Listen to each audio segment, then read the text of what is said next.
بسم اللہ الرحمن الرحیم الحمد للہ رب العالمین والصلاة والسلام علی سید المرسلین وعلی آلہ وصحبہ اجمعین۔ مکہ کے گھروں کے بارے میں، ان کی خرید و فروخت، اس کے بارے میں یہ قرآن کریم کی آیت لائیں ہیں، اور یہ بتانا چاہتے ہیں کہ مسجد الحرام میں سب لوگ برابر ہیں، سب کوئی خصوصیت کسی کے لیے نہیں ہے، سب برابر ہیں، اللہ کے بندے ہیں جو کہ حج کے لیے آئے ہیں۔ اور آیت لائیں ہیں قرآن کریم کی،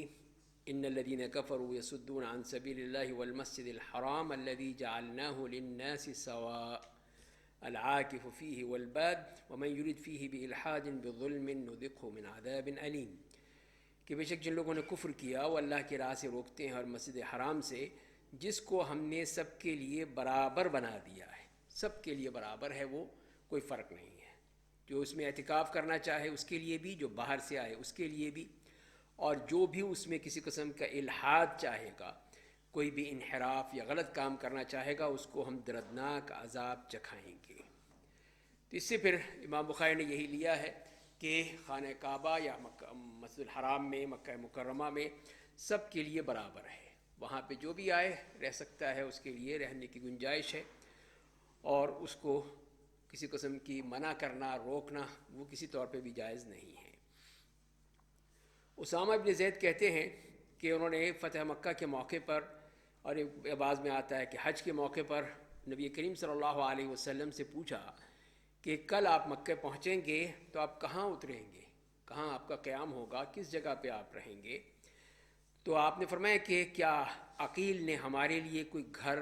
کوئی مکان کوئی چھوڑا ہے، کوئی چیز ہے ہماری وہاں پر؟ یعنی بتانے کے لیے کہ وہ تو کچھ بھی نہیں ہے، اب وہاں تو ہمارا تو سب کچھ ختم ہو چکا ہے، اس لیے کہ جو اب آپ کے جو دادا تھے عبد المطلب، ان کی اگر آئی تو وہ ابو طالب کے پاس آئی، اور ابو طالب کے جو بیٹے تھے اس میں صرف علی تھے اور جعفر، وہ دونوں مسلمان تھے، باقی دونوں کافر تھے۔ تو ظاہر ہے کہ کافر سے تو مسلمان کو نہیں مل سکتی، اسی لیے آپ کو کچھ نہیں ملا، اسی لیے آپ یہی کہہ رہے ہیں کہ کیا عقیل نے کچھ ہمارے لیے چھوڑا ہے، کچھ یعنی کچھ ہے ہمارا حصہ؟ وہاں پہ تو کچھ بھی نہیں ہے، عقیل وہ مسلمان نہیں ہے، لہٰذا ہمیں کچھ بھی نہیں ملے گا اس سے۔ تو اسی لیے پھر آپ نے بتا دیا کہ میرا وہاں پہ کچھ نہیں ہے۔ اور پھر فرمایا کہ ہم کل وہاں پہنچیں گے جب مکہ، تو خیف جگہ ہے، وہ تو منا میں جگہ کہلاتی ہے، ایک اور اس سے پہلے جو جگہ ہے بنی کنانۃ المحصب، کہ وہاں پہ ہم اس جگہ پہ پہنچیں گے، وہاں اتریں گے، وہاں خیمے لگا لیں گے جیسے لوگ لگاتے ہیں۔ اور یہی وہ جگہ تھی کہ جہاں پہ میں نے قریش سے بات ہوئی تھی کفر کے معاملے میں، میں نے ان کو دعوت دی تھی اور قسمیں کھائی تھیں، اور پھر وہیں پہ اسی علاقے میں بنی کنانہ نے قریش کے ساتھ وعدہ کیا تھا، حلف کیا تھا بنی ہاشم کے اوپر کہ ان کے ساتھ بائیکاٹ کریں گے۔ جو شیب ابی طالب میں سب کو جمع کیا تھا، وہی ہے کہ یہاں یہی جگہ ہے، وہ یہی جگہ ہے جہاں پہ انہوں نے سب نے مل کر ہمارا بائیکاٹ کیا تھا بنی ہاشم کا، کہ کوئی یہاں پر ان کے ساتھ نہ بیع و شراء کرے گا، نہ ان کے ساتھ کوئی ان کو پناہ دے گا، نہ اور کوئی کسی قسم کا تعلق نہیں رکھا جائے گا، یہ وہ جگہ ہے۔ تو اس کے بعد فرماتے ہیں کہ عقیل نے ابو طالب کی وراثت ملی ان کو، اور عقیل کے ساتھ طالب بھی ابو طالب کا بیٹا تھا، اور پھر جعفر اور علی رضی اللہ عنہما، ان کو کچھ نہیں ملا، اس لیے کہ مسلمان تھے، ان دونوں بیٹوں کو اپنے باپ سے کچھ نہیں ملا، جبکہ وہ دونوں بیٹے جو تھے عقیل اور طالب، وہ اپنے باپ کی جائیداد لے گئے سارے، تو لہذا پھر اب نبی کریم صلی اللہ علیہ وسلم کے لیے کچھ بھی نہیں ہے۔ تو عمر خطاب رضی اللہ تعالیٰ عنہ یہی فرمایا کرتے تھے کہ لا یرث المؤمن الکافر، تو جیسے کہ نبی کریم صلی اللہ علیہ وسلم نے فرمایا ہے، اسی طرح آپ نے فرمایا کہ کوئی بھی مومن کسی کافر کا وارث نہیں ہو سکتا۔ تو لہذا اس میں یہ ایک رکاوٹ ہے کہ ایک شخص جو ہے مومن ہے، اور اگر باپ اس کا کافر ہے تو اس سے وہ وراثت نہیں ملے گی، اسی طرح اس کے الٹ اگر ہوگا تب بھی نہیں ہوگی، تو یہ چیز واضح کر دی۔ ابن شہاب کہتے ہیں کہ اس قرآن کریم کی اس آیت سے لیتے تھے لوگ کہ ان الذین آمنوا وہاجروا وجاہدوا باموالہم وانفسہم فی سبیل اللہ والذین آووا ونصروا اولئک بعضهم اولیاء بعض، بے شک جو لوگ ایمان لائے، جنہوں نے ہجرت کی، جنہوں نے جہاد کی اپنے مال سے اور اپنی جانوں سے اللہ کی راہ میں، اور وہ لوگ جنہوں نے پناہ دی، مدد کی، وہ بعض ایک دوسرے کے دوست ہیں، ایک دوسرے کے ساتھی ہیں۔ تو یہاں پر بھی اس آیت سے بھی یہی معلوم ہوا کہ یہ مسلمان ہیں، آپس میں ان کا معاملہ ہے، یہ آپس میں ایک دوسرے کے ساتھی ہیں، ایک دوسرے کے ولی ہیں، ایک دوسرے کے مددگار ہیں، دوست ہیں۔ کافروں کے ساتھ تو نہیں ہو سکتا، کافر تو نہ ہمارے دوست ہیں، نہ ہمارے ہمدرد ہیں، نہ مددگار ہیں، وہ تو ہمارے دشمن ہیں۔ تو اسی لیے پھر ہمیں ہمارے دین نے بتا دیا کہ ان کے ساتھ ہمارا کوئی تعلق ایسا نہیں ہوگا۔ پھر آتا ہے کہ نبی کریم صلی اللہ علیہ وسلم مکہ جب تشریف لائے تو ابو ہریرہ رضی اللہ تعالیٰ عنہ فرماتے ہیں کہ نبی کریم صلی اللہ علیہ وسلم نے جب آپ مکہ میں تھے، مکے سے جب منی جا رہے تھے اور یوم النحر کا وقت آیا پھر، تو آپ نے ہی بتایا تھا کہ وہی جگہ جیسے ابھی ہم نے پڑھا کہ وہیں سے ٹھہرے تھے اور وہیں سے پھر آپ منی تشریف لے گئے تھے، اور منی آپ نے عمرہ کیا اور اس کے بعد پھر وہیں چلے گئے، اسی جگہ پر خیمے لگائے یا اپنی قیام گاہ تھی، گھر تو کوئی تھا نہیں، اور پھر وہاں سے منی چلے گئے تھے۔ تو یہ آپ کا وہ طریقہ تھا کہ جیسے آپ نے کیا، اور اس طرح وہاں جا کر آپ نے قیام کیا۔ باب کسوت الکعبہ، خانہ کعبہ کے جو غلاف ہے اس کے بارے میں ابو وائل کہتے ہیں کہ میں شیبہ کے ساتھ ایک کرسی پر بیٹھا ہوا تھا کعبے میں، تو انہوں نے کہا کہ لقد جلس هذا المجلس عمر رضی اللہ عنہ، کہ کہنے لگے کہ اسی طرح یہاں پہ حضرت عمر رضی اللہ تعالیٰ عنہ بیٹھے تھے، اور وہ کہنے لگے لقد حممت ان لا ادع فيها صفراء ولا بيضاء الا قسمته، کہ میرا تو یہ جی چاہتا ہے کہ یہاں پہ جو کچھ بھی ہے، سونا ہے، چاندی ہے، سب کا سب میں تقسیم کر دوں، کوئی کسی کو نہ محروم کروں، ہر شخص کو میں دے دوں۔ تو میں نے کہا کہ یہ تو مشکل ہے، آپ نہیں کر سکتے۔ کہنے کیوں؟ تو اس لیے کہ آپ سے جو پہلے تھے انہوں نے یہ نہیں کیا، نہ رسول اللہ نے یہ کیا، نہ حضرت ابو بکر نے کیا، آپ کیسے کریں گے؟ آپ کے لیے بڑا مشکل ہوگا۔ قال هم المرآن اقتدی بہما، کیا کہا واقعی بات صحیح کہہ رہے ہو تم، میں تو انہی کی اقتدا کرتا ہوں، جو بات بھی انہوں نے کی وہی میں کروں گا، جو حضرت ابو بکر نے کی، رسول اللہ نے کی، اس کے مطابق میں چلوں گا، اگر وہ نہیں کیا یہ چیز تو میں بھی نہیں کروں گا۔ پھر تو یہی انہوں نے کہا۔ اسی طرح کعبہ کے بارے میں آتا ہے کہ کعبہ کو ہدم کر دیا جائے گا، ایک وقت آئے گا۔ اس میں عائشہ رضی اللہ تعالیٰ عنہ فرماتی ہیں کہ نبی کریم صلی اللہ علیہ وسلم نے فرمایا ہے کہ یغزو جیش الکعبۃ فیخسف بہم، کہ ایک لشکر آئے گا جو خانہ کعبہ پر حملہ کرنے کی کوشش کرے گا، اور پھر اللہ تعالیٰ ان کو وہیں پر زمین میں دھسا دیں گے، زمین میں دھنس جائیں گے، سب ختم ہو جائیں گے، کوئی نہیں بچے گا۔ اسی حدیث میں آتا ہے کہ عائشہ فرماتی ہیں کہ اس میں وہ بھی تو ہوگا جو ان کے ساتھ اس نیت سے نہیں آ رہا، ان کا کیا بنے گا؟ یعنی کہ اور لوگ ہیں، ایک قافلہ جا رہا ہے، چلو ہم بھی تمہارے ساتھ چلتے ہیں، یا ان کے جو خادم ہیں، کوئی ان کا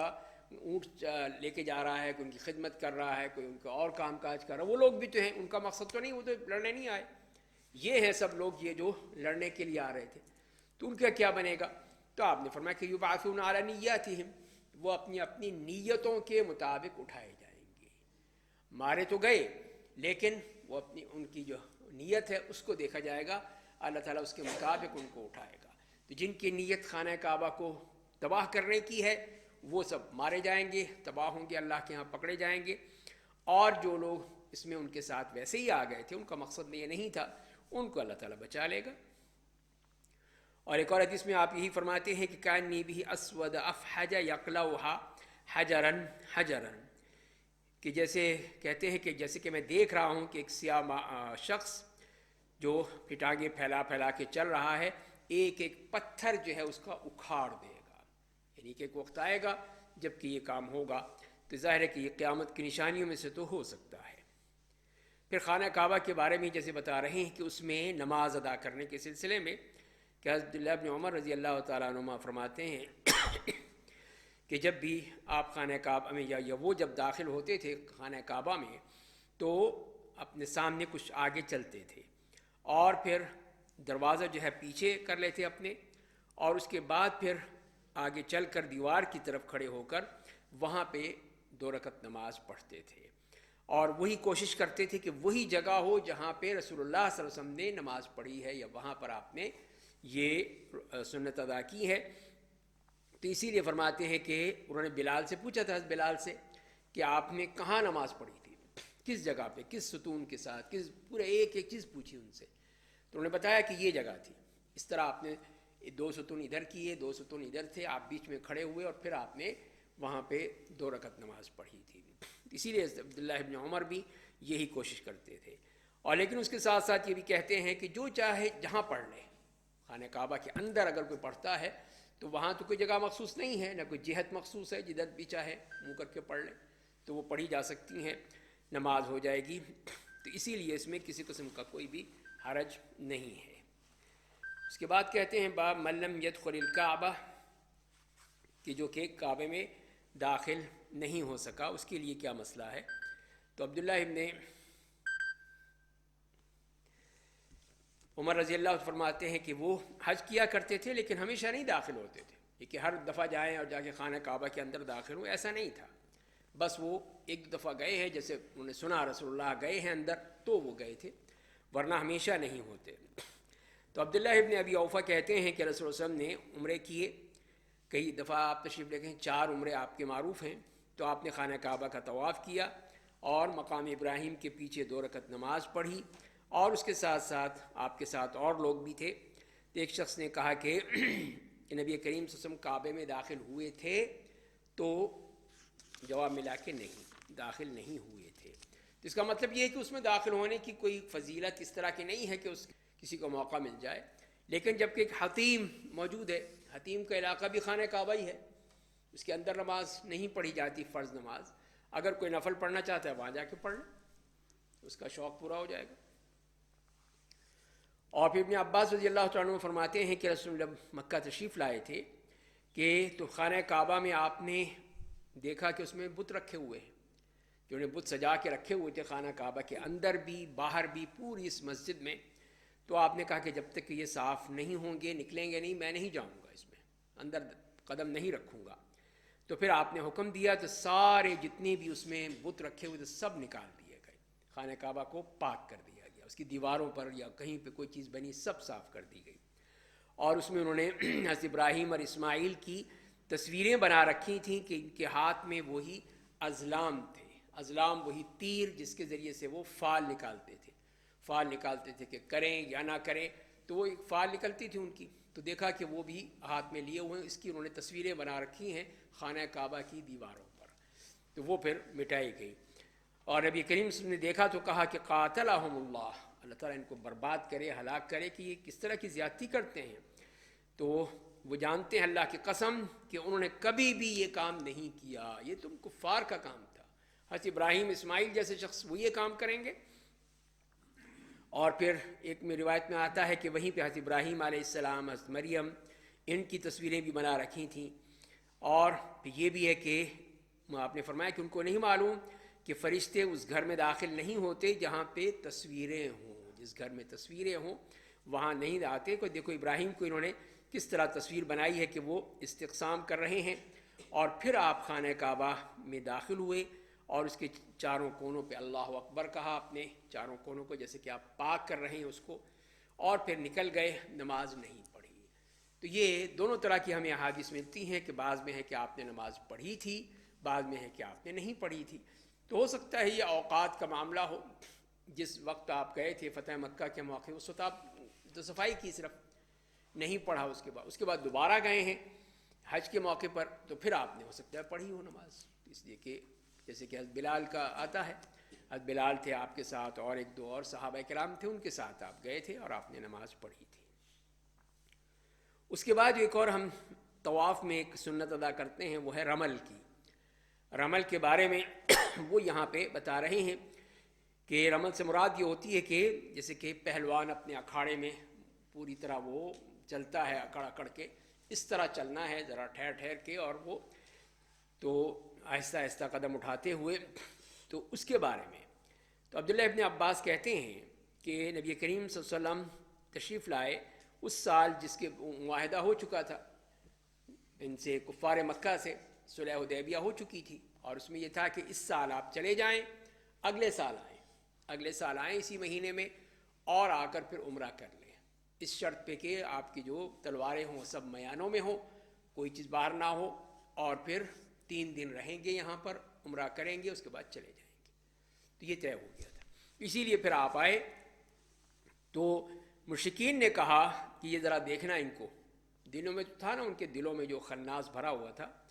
کہ دیکھو یہ لوگ آئیں گے، مدینے سے آئیں گے یہ لوگ یثرب سے، اور ان کو یثرب کی وبا نے ان کو کمزور کر دیا ہے، تو دیکھنا ذرا تم کتنے بیچارے دبلے پتلے ہو گئے ہیں،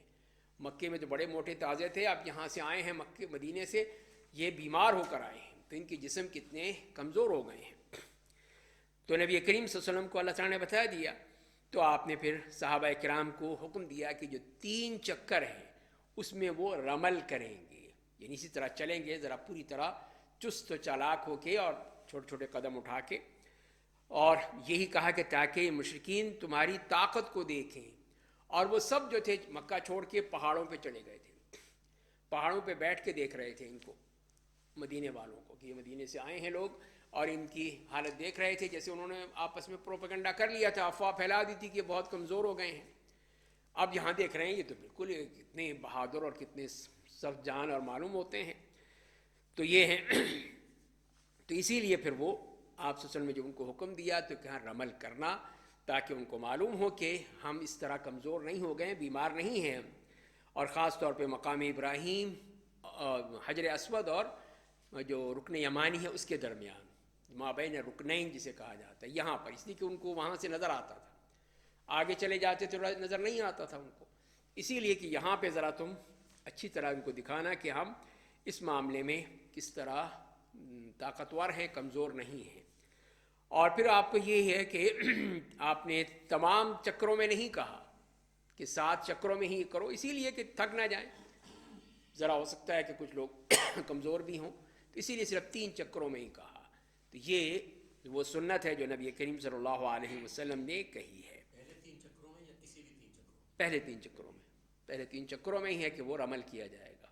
اور دوسری سنت جو ہے جیسے کہ آپ جانتے ہی ہیں کہ وہ اضطباع کی ہے،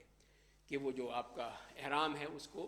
دائیں بغل سے نکال کے بائیں طرف ڈال لیں، تاکہ یہ کندھا جو ہے ننگا رہے، تو یہ مردوں کے لیے ہے،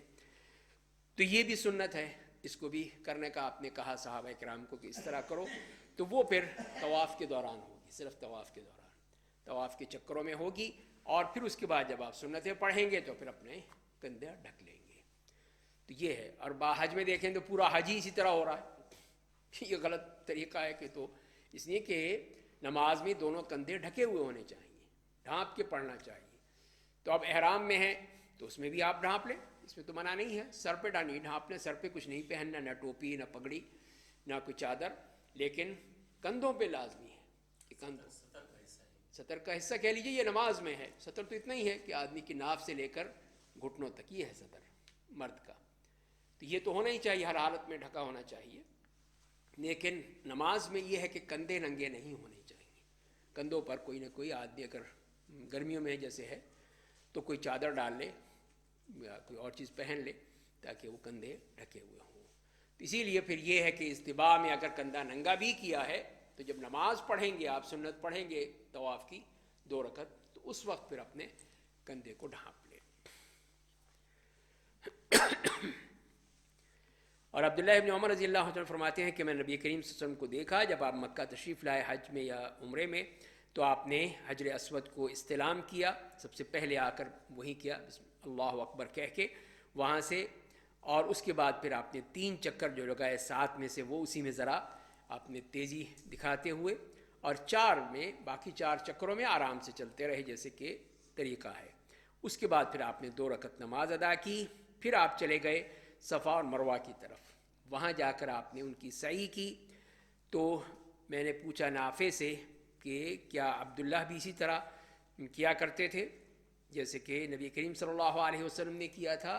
تو انہوں نے کہا کہ جی ہاں وہ بھی اسی طرح کیا کرتے تھے، الا یہ کہ کبھی زیادہ رش ہو جاتا ہے، لوگ زیادہ ہو گئے تو مشکل ہو جاتا ہے،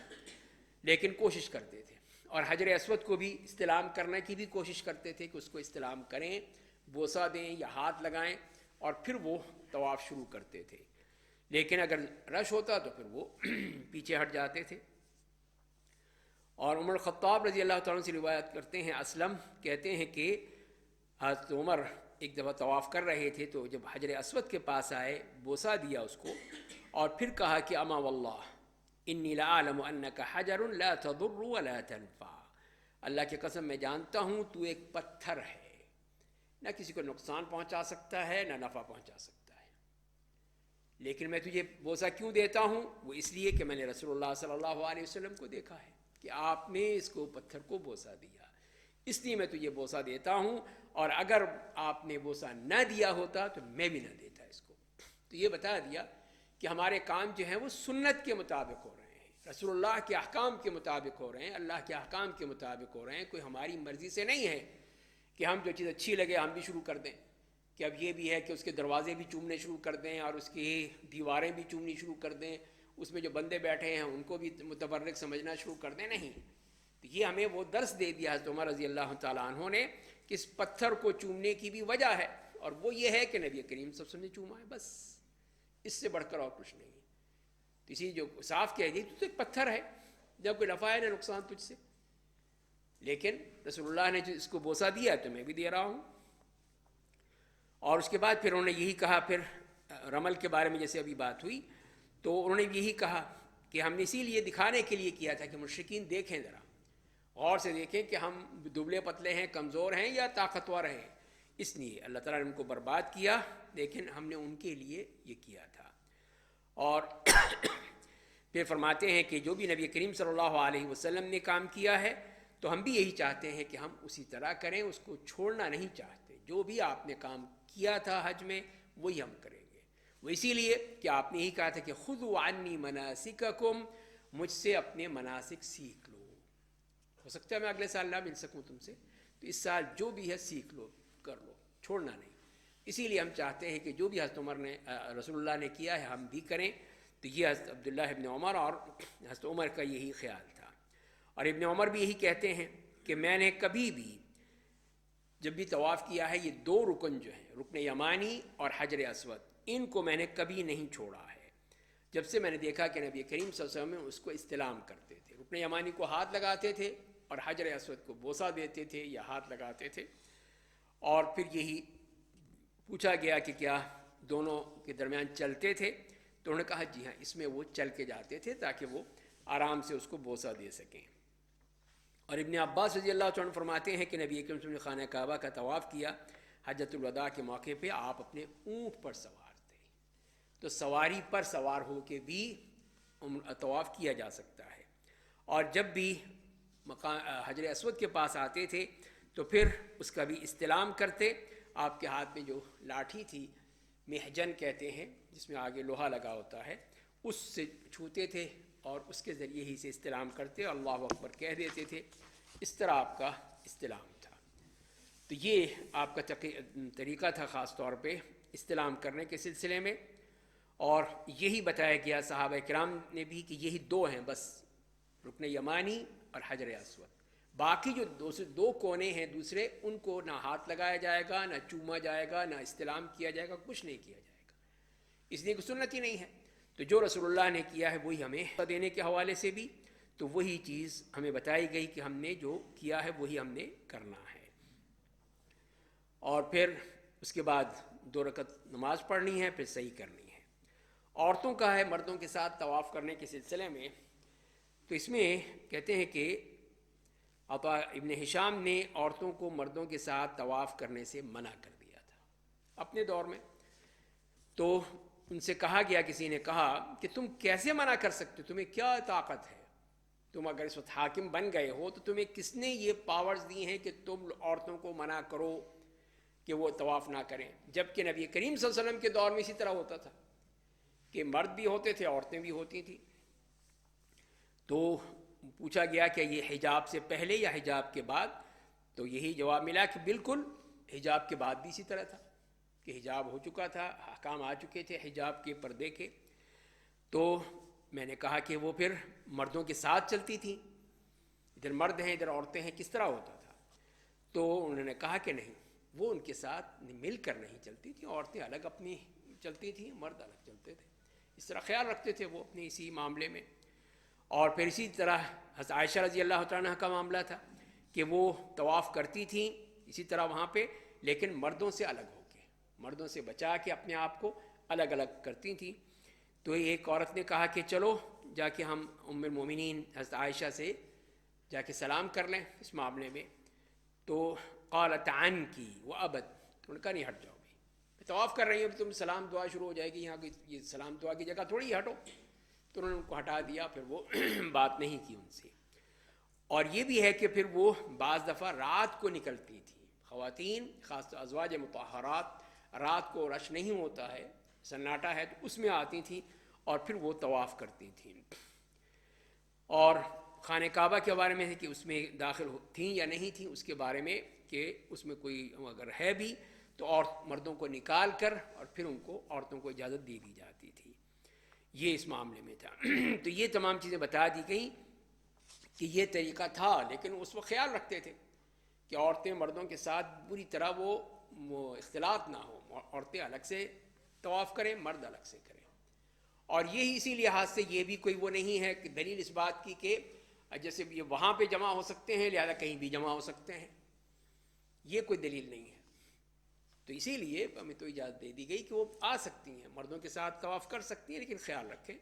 وہ اپنا الگ سے کریں، مرد الگ کریں، کوئی ایک دوسرے کو دھکم پیل کچھ نہ ہو، کسی قسم کی کوئی ایسی بات نہ ہو جس سے ان کو تکلیف ہو، بلکہ وہ آرام سے سکون سے طواف کر سکیں. اللہ تعالی ہمیں سمجھنے اور عمل کرنے کی توفیق عطا فرمائے. وآخر دعوانا الحمدللہ.